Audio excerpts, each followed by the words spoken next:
All right. So again, thank you all for joining us tonight. This is Melissa Anger. As I said, I'm the new Melissa, sports lead. Melissa, I'm sorry. Before you start, you need to show your screen. Oh, sorry. I thought I did that. There you go. Thank you. All right. Sorry about that. As I said, this is Melissa Anger. I'm the new sports lead for Special Olympics Maryland softball. I also have Alan McCauley and Jim Chen on the line. They're going to be doing most of the talking tonight and going through. I will be the moderator. So if you have any questions, go ahead and type them into the question section and I will answer them throughout. And if it's something that I believe should be brought up to the whole group, or if I don't know the answer 100%, and I will bring it up so Alan and Jim can answer for me. So I'm going to pass it over to Alan. Good evening, everybody, and welcome to tonight's softball coaches briefing and preseason webinar for the 2018 Summer Olympics or Special Olympics Summer Games. As Melissa said, we have her on board as our staff lead this year, and we welcome her and thank her for all of her help. Once again, I am coming back as venue director. My father, Rick, is unable to join us tonight, but he will once again be the assistant venue director. And Jim Chen, as always, is our wonderful head umpire.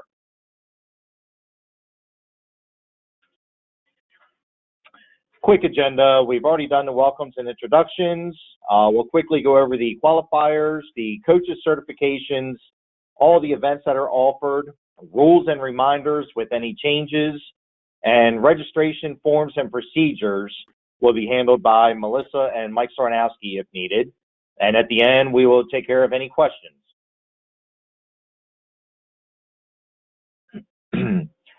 For our sports management team this year, we have, of course, Melissa, myself, Rick, Jim.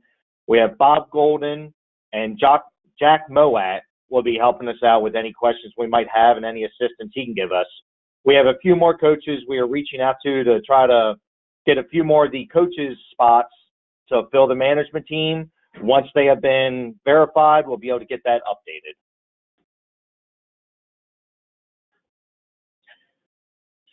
Okay, so Alan, do you want me to take this? Yeah, I'll take this one. Okay. All right, so this year, as part of what we had going on with the bracketing and divisioning last year, one of the things lacking was we weren't getting much input from the coaches as far as their individual teams. We could pretty much only go off of the scores and the stuff that we saw from the Howard County qualifier. So this year, we are asking you to please be very diligent, as you all will be getting the new team assessment forms for the individual ratings of your players and then a summary form of the entire team.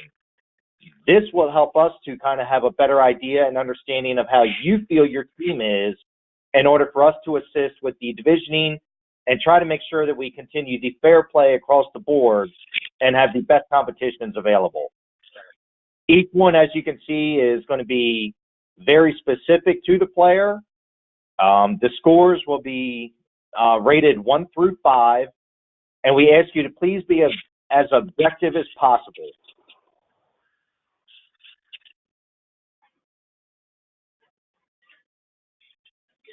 Once again, this is the team summary.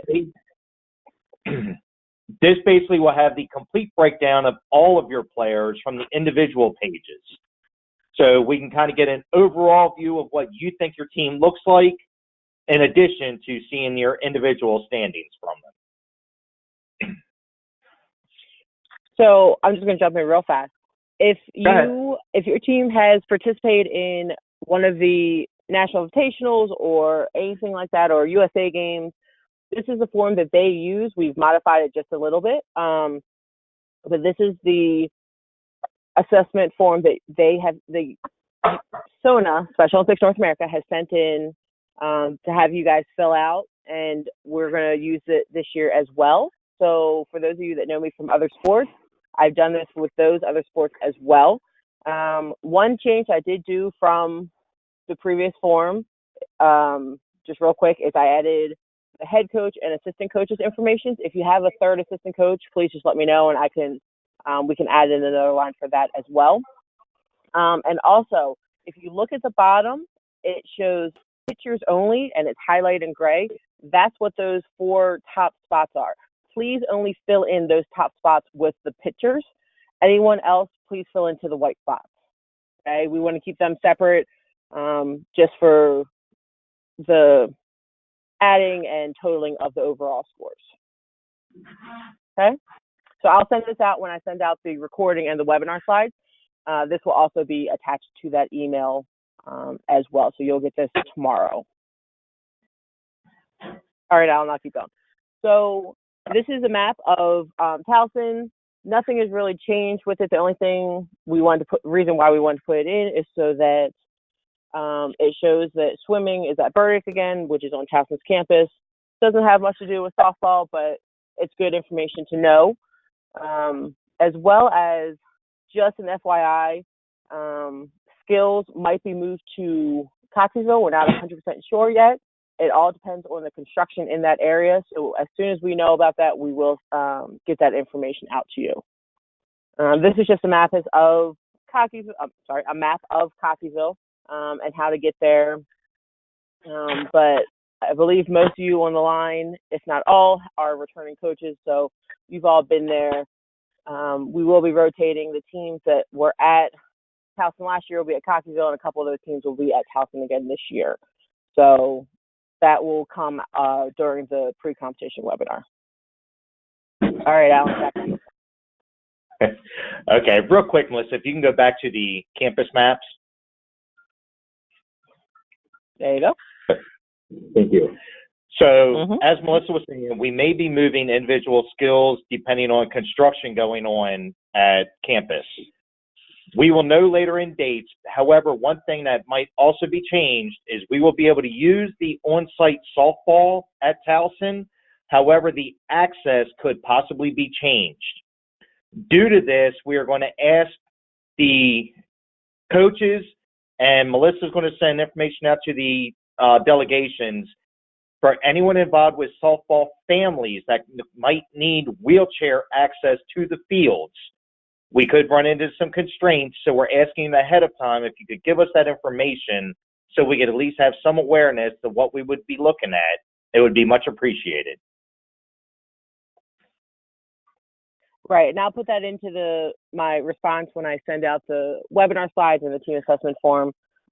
We'll just need that information by May 25th is what we're asking, just so we have that way in advance of making the divisions and see who we can put at Towson based on the family's needs.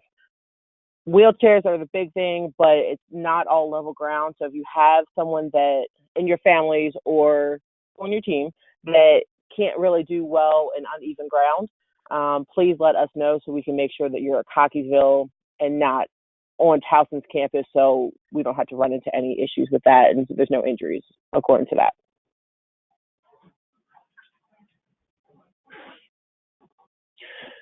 All right, qualifiers. As always, we must have all teams complete the qualifiers, including the required Howard County qualifier, which will be held on May the 20th at Kiwanis Wallace Park in Howard County. In addition, you must have one other qualifier. It must be sanctioned through SOMD, must be all the correct certifications and licensed referees and officials, must follow all the Special Olympics rules, and must submit results, preferably within a week, to Melissa at SOMD. The quicker we can get those results in, the quicker we can verify any issues and make sure that we have you documented as your qualifier is being completed. Exceptions, of course, must be made aware to Melissa well in advance, because without going through SOMD for any exemptions, there will be no day of exemptions unless previously notified.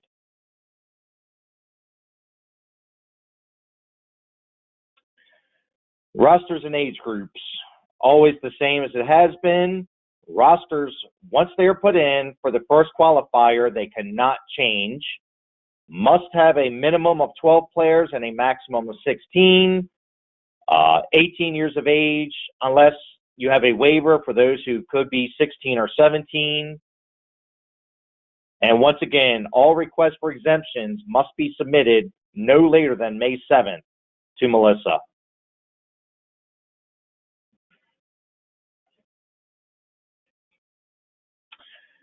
In order to count as a qualifier, they must follow all of the rules that include Special Olympics and USA softball rules.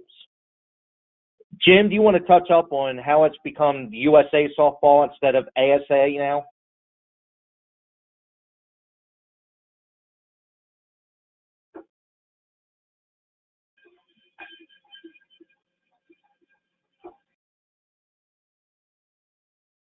Did we lose Jim? Are you there, Jim? Sorry about that. ASA has rebranded to USA softball because of the Olympic teams for the women, and they want everything to be under one umbrella, which has been renamed to USA softball. Okay. Thank you, sir. As always for the qualifiers, as we said, must have the medical personnel, must include at least 3 areas or counties, and must be sanctioned and turned in 30 days in advance.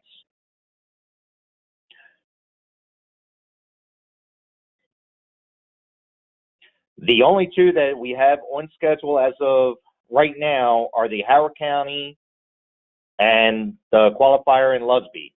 We know that Montgomery County has submitted their request to have theirs. And once again, if any other coaches are planning to have one, please do not waste time and try to get it into requests of us to have us notified of it and get it set up as soon as possible. We want to make sure that all teams possible can get their required qualifiers to get qualified for the state tournament. So there is, to submit a sanction form, you have to submit it 30 days prior to your, at least 30 days prior to your scheduled event. That's just a Special Olympics rule. We have made exceptions to that rule, but standard is it has to be submitted 30 days prior to the event.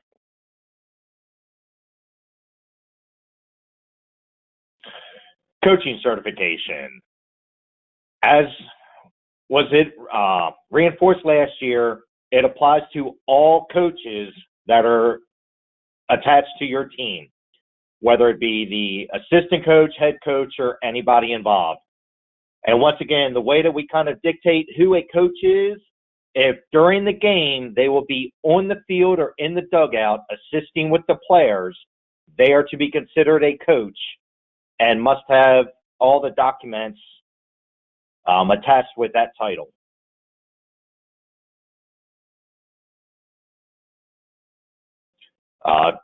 Coaches with no previous Special Olympics certifications for their sport, of course, must do the basic coaching Special Olympics athletes or principals coaching, as well as the softball coaching. I don't know what it's called. I guess the training. Coaching Special Olympics athletes is just the general sports, the general specific courses. Right.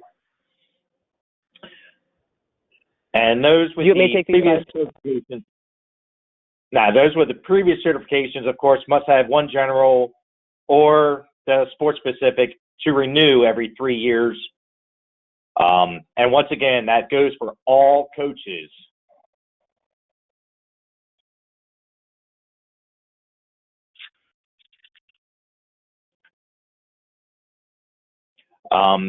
This year, Melissa and I have been discussing, we are going to try to thoroughly include a softball master coaches webinar or possibly an in-person training. Or both. We've come up with a couple ideas that we're going to try to get from maybe some of the college coaching levels to see if they can even get with us and help us out with having an in-person training and let you guys be involved and see how they do it. See if we can't transfer some of that over to the Special Olympics athletes as well. Once we have information on what we can do with that, we will make sure to run for it, as well as try to get as much interest as possible.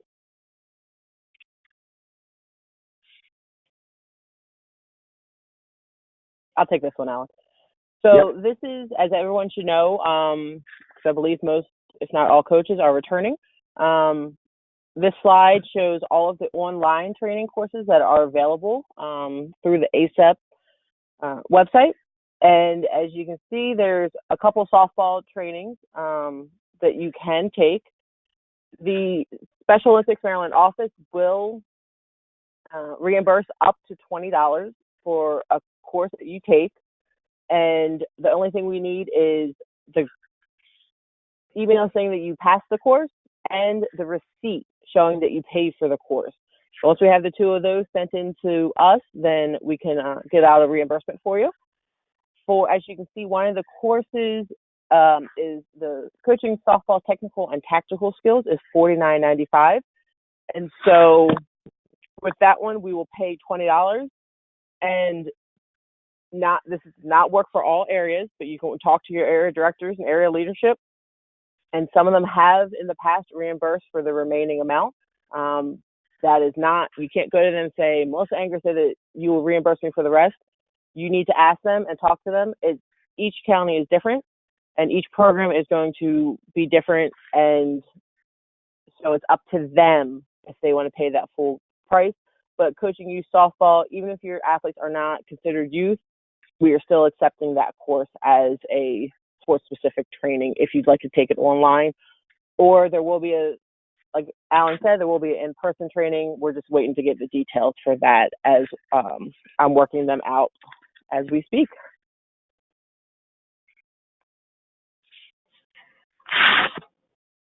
All right, for the individual skills, as always, we have the base running, throwing, hitting, and fielding, traditional slow pitch, unified slow pitch, and athletes may only participate on one team.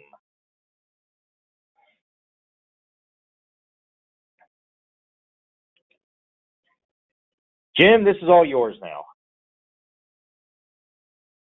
Thanks a lot. Okay.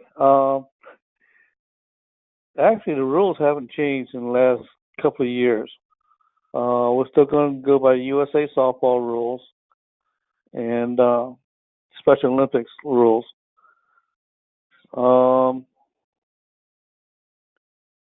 Next slide. Okay. I don't know if this is my part or not. Alan, I think this is yours. No, that's pretty much zero tolerance for fighting. Yep. Zero tolerance for fighting that results in immediate disqualification and the ejection of the team for the tournament. Again, our umpires are typically very reasonable, and we try on our best to make sure that never happens anyway. That's not only on the field, but if they are a spectator and any issues come up, it could also be in effect for that time as well. Coaches always need to be in control of their teams, positive examples. Again, the only people that should be really having any discussions with the officials are the coaches. If there's any concerns, you can come to the venue manager, either myself or Rick at Cockeysville or Jim, or at Tommy Baker will be the on-site venue manager at Towson.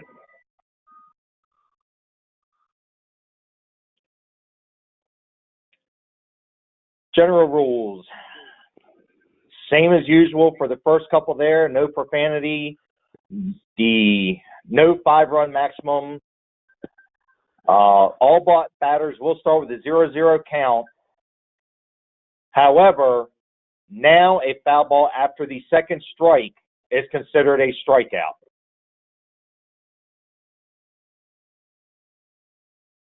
So that gets rid of the no courtesy foul, because that courtesy foul now goes away, and that 2 strikes foul ball is considered the third strike, and the batter will be ruled as out. The run-ahead rule is the same, 15 after 4, 12 after 5. As always, coaches touching the runners are automatically out if it is witnessed by the officials. And coaches must stay within their coaches' boxes.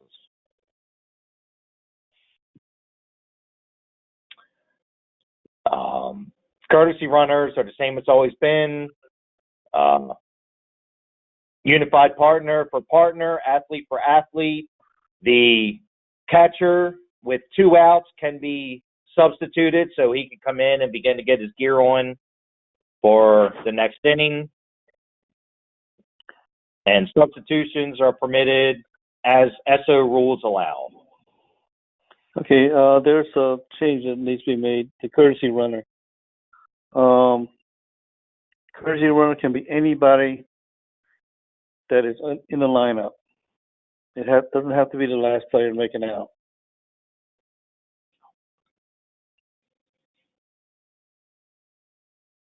Okay. With the exception Anybody of have questions? part.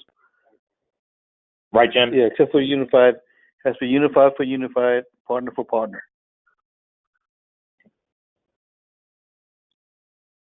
Okay. Duration of game, 7 innings, or 70, or that 90-minute time limit. Yep. Of course, that's subject to change due to any possible weather or any issues that could come up. Complete an inning unless the winning team is in the bottom of the inning.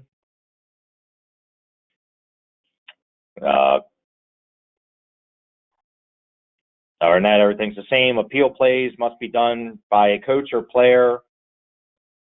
They cannot automatically make the call without an appeal being requested.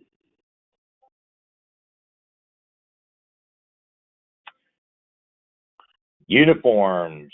Everybody must have their matching uniforms with their numbers visible. All jewelry must be removed and may not be worn. That includes earrings or even those that are typically left in. The only exception to that would be the medical alert bracelets. However, if you are wearing a medical alert bracelet, we ask that those please be taped down. That way we don't have any chance of an injury due to those. Bats appearing on the USA non-approved bat list will be deemed illegal. And once again, we'll be using the 52-300 balls.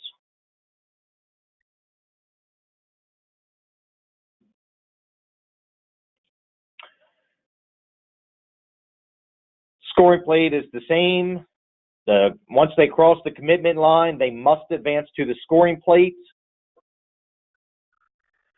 Other than that, all the standards, same as it has been. Once they're drawing down they must touch the scoring plate, not the standard home plate for the run to count. If they touch the standard home plate, they will be ruled as outs.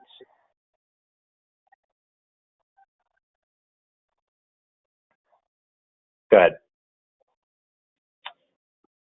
There's the diagram.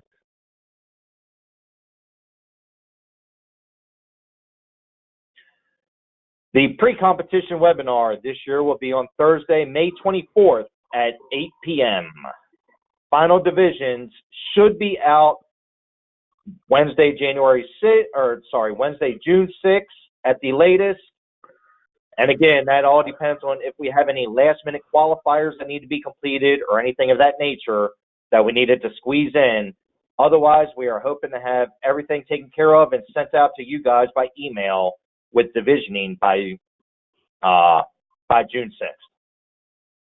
And so with divisioning this year, I started with softball. What we're going to do is myself, Alan, anyone else from the national team that is able to come into the office, and a select few coaches we're going to invite to the Special Olympics office and one night sit there and help with divisioning so that we can get those coaches' inputs.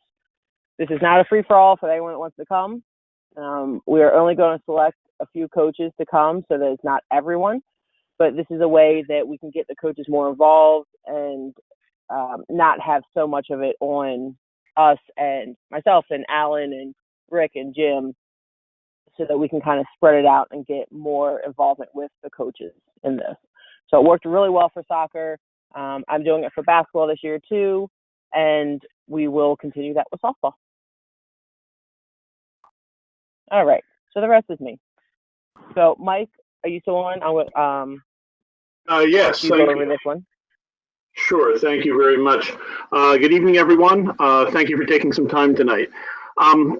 You've all seen, I'm just looking at the names of the folks on the screen here. You've all seen this slide before.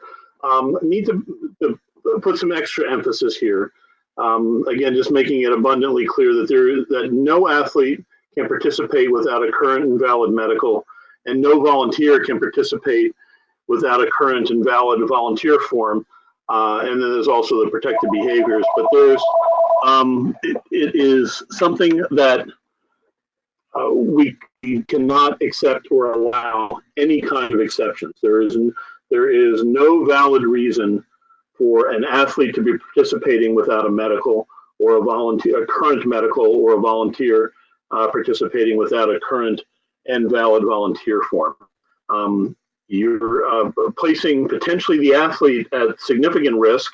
And I'll use an example, or I'll fill you in on something in a moment about that was specific to softball. But so there's a risk to the athlete if they haven't been cleared by a doctor. But it also opens up a huge liability risk to you personally, as well as to Special Olympics Maryland and your area program. It is absolute, and this is a standard that's required throughout the entire country. One of the things that Melissa will touch on the next slide is about a date that we call the last date for missing forms and such. And some people may have interpreted that to mean I can have my athlete participate without a medical until that day, and then I can get the medical and get it in. That is absolutely the wrong interpretation there. That is simply an administrative process, because we know an athlete can show up on the first day of practice, and it takes a little bit of time for the coach and the area leadership to scan it and get it posted through the process that we use. Do not misconstrue that missing forms date in any way, shape, or form mean that an athlete can participate without a medical, or a volunteer can participate without a volunteer application. And as we've told folks on the other calls that we've had so far, and as we told the area directors in a web session we had on Monday, and we'll be talking about it again on Saturday with a live session with them. We're going to interpret at this point from going forward that if that missing forms date is an absolute, and if you don't have the form in by then, the interpretation is you don't have the form, in which case, number one, the athlete and or the volunteer will be eliminated from summer games, and number two, we'll be contacting the area director to have the athlete and volunteer eliminated from the training program because they're training without a medical, or in the volunteer case without a volunteer form, or without the proper certifications that are required. We hate to be I guess militant and forceful on that, but this is something that there is absolutely no wiggle room on this. Many of you know, who I've known for years, I also coach as a volunteer for Special Olympics. I've been a coach since 1980. And we enforce this. I personally am the one oftentimes who has to enforce this for our program. And I've had to tell athletes that they have to sit for a practice, or they can't practice that day. It's a rough thing to do. I know it. I have that personal experience. It's not something you like to do, but you absolutely have to. There is no option. One other thing, if you haven't already contacted your area leadership and found out who handles your medicals for your area and who handles your volunteer applications for your area, number one, they can tell you who has good medicals and who doesn't. But number two, they should be providing to you for your athletes hard copies, or giving you the electronic copies so you can print the hard copies. be sure to read over them and make sure that your athletes are, it is okay, it is safe for them to participate. Some folks don't realize this, but believe it or not, softball is considered a contact sport. We recently came across a situation where an athlete, I'm not going to go into much on detail wise, but an athlete was participating in softball or was listed for that, and actually for another contact sport, and said on their medical that they aren't permitted in that, but no one had caught that for some time. It's really, you're that first line of responsibility to look over the medicals. First of all, it helps you get to know your athletes, but second of all, it can avoid those situations. It's for the athlete's safety, like I say, is absolutely essential. And if you walk away from tonight's webinar with nothing else, understand that there are absolutely no exceptions to this requirement and absolutely no excuses for not adhering to it. Again, hate to be so forceful, but it is absolutely essential. That's it. Thanks, Melissa. Back to you. And again, thank you, everybody, for all the work you've done so far and what you're going to do for the rest of the season. Please don't take that, like I say, forceful statement as to mean anything other than we really appreciate what you do, but this is really important. So thanks again. All right. Thanks, Mike. So the next few slides, I'm just going to kind of go through a little bit faster. It's all the registration forms and information that returning coaches and everyone should know. But I just want to, like Mike said, we're going to be extra diligent this year for this season. And I want to make sure you guys are aware of what the forms look like and how they're supposed to be filled out and all of that. So I'm just going to go through these pretty quick. Please be sure that you and any assistant coaches, volunteers, anyone that you have helping your team goes through this and looks at it a little bit more in depth. Okay, as Mike mentioned, so these are the Summer Games registration deadlines. The training deadline is April 26th. So this is where any coaches, athletes, unified partners, volunteers, anyone that is going to be practicing with your team, training with your team, needs to be put into GMS. So your rosters and everything must be sent to your area leadership before this date so they can get it in by this date. Anyone submitted after this date is not eligible for Summer Games. Okay, that's a big thing. Even if they only come to one practice and you don't know if they're actually going to stay or be a part of the team, put their name in anyway, just in case. If you don't know what team they're going to be on, and that doesn't matter at this point. By this date, it needs to just be in GMS that they will be a part of softball training. Okay. May 7th is the date that Mike mentioned about the last date for missing forms to be submitted to our headquarters. Any form must be submitted by this date. Okay. I'm not going to repeat what Mike said. Just remember what he said. Everything, whether it's athlete medical, volunteer application, protected behaviors, concussion, sports training, anything must be submitted by this date. Something that I forgot to put onto this, and this is my fault, May 7th is also the date that your team assessments are due to me, okay? Team assessments must be sent in by May 7th. I will be entering in all of the teams into GMS. So from the training rosters, I'll put them into their teams. What you submit on the team assessment is your final roster. No changes are going to be done after that date, okay? So whatever you have on that team assessment form that you submit to me by May 7th, that is what I'm going to put into GMS. For individual skills, it is up to the area to put them into their event, okay? Just because they put them into training in individual skills does not mean that they get put into the event, okay? By May 24th, all people need to be put into GMS. So at this point, that's when the areas will be putting in the individual skills athletes into individual skills, okay, in the actual summer games competition. By this date, I will have all the teams entered. Before this date, I will have all teams entered onto their teams and sent them out to the coaches to confirm that those teams are correct. I am human. It's easy to make a mistake in GMS. I fully understand that.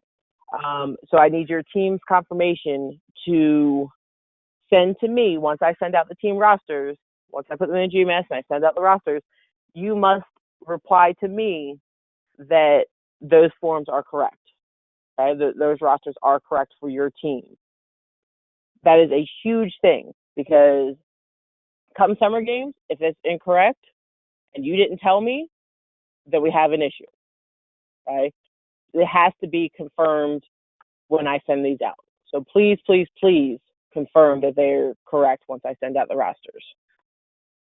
Again, work with your area leadership to get all medical, all volunteer information, everything that's needed. Work with your area leadership. If you don't know who that is, send me an email and I will let you know who to reach out to. Okay.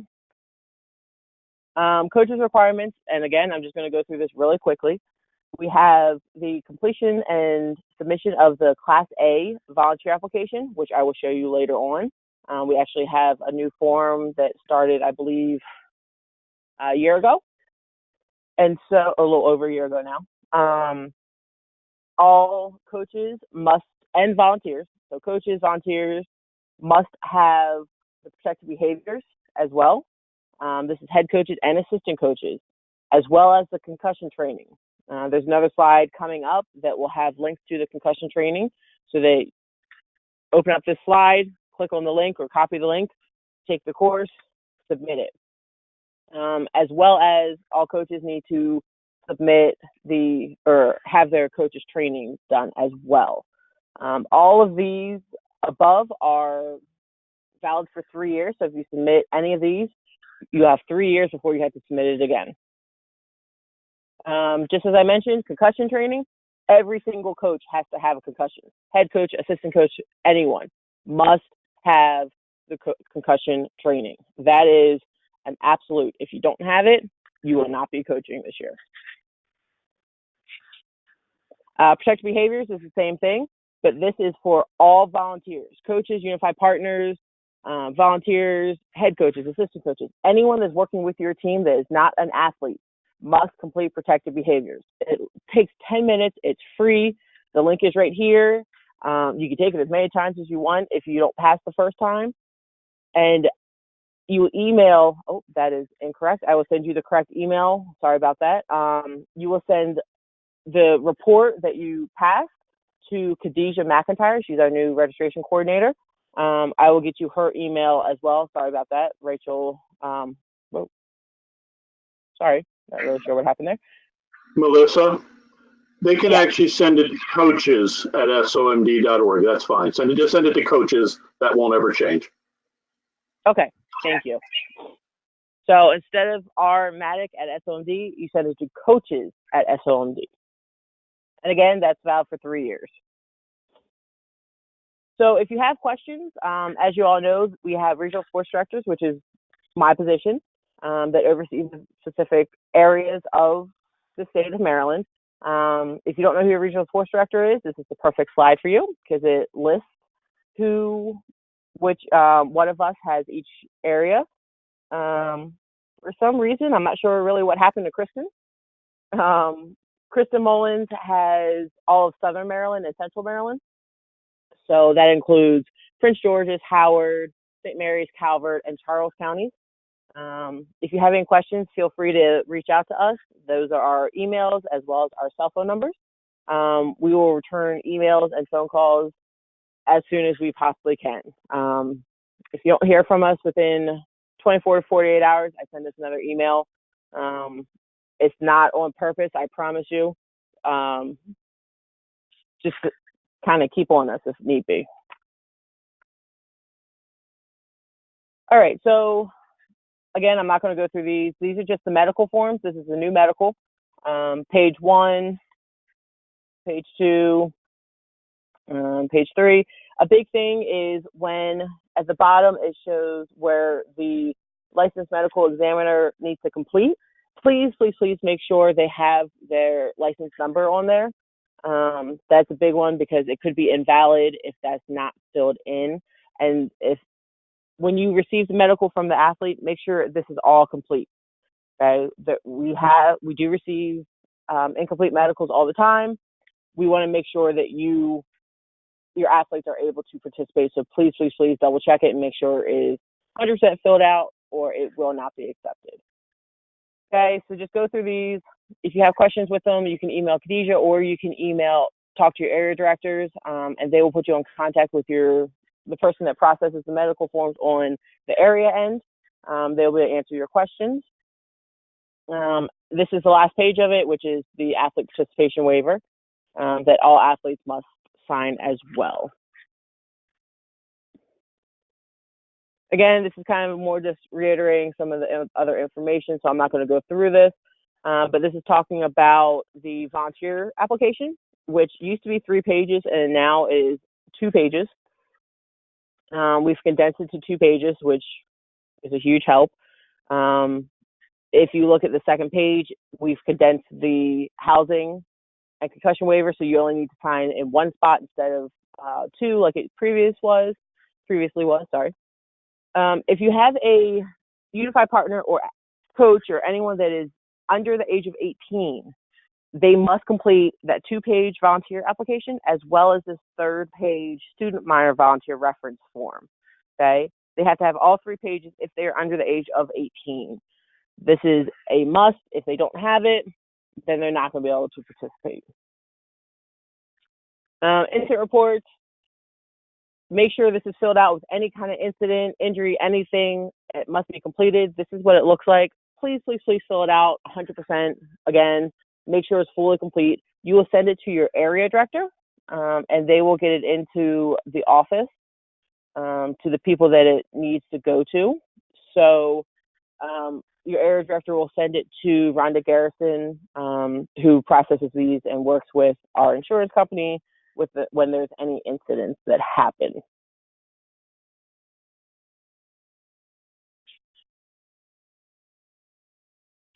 Okay. Again, here's more of the ACEP course. Just real quick, what an approved course is. If you've already taken coaching Special Olympics athletes or coaching principles of coaching, that is your general course, as well as you have to take a sports-specific course, as mentioned previously.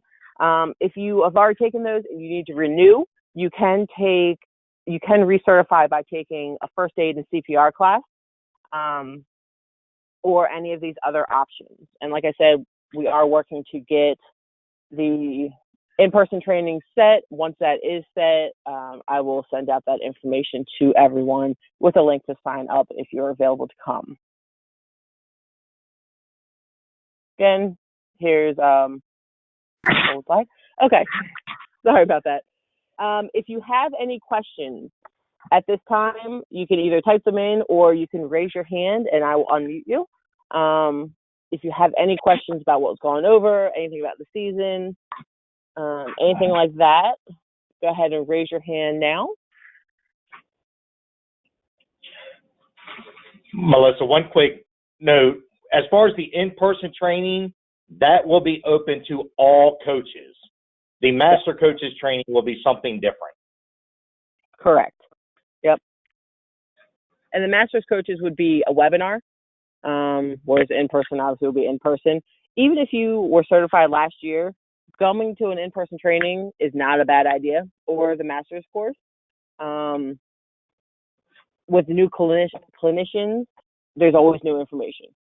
Okay, so even if you got certified last year, it doesn't hurt to come back again this year if you're available. And it's free.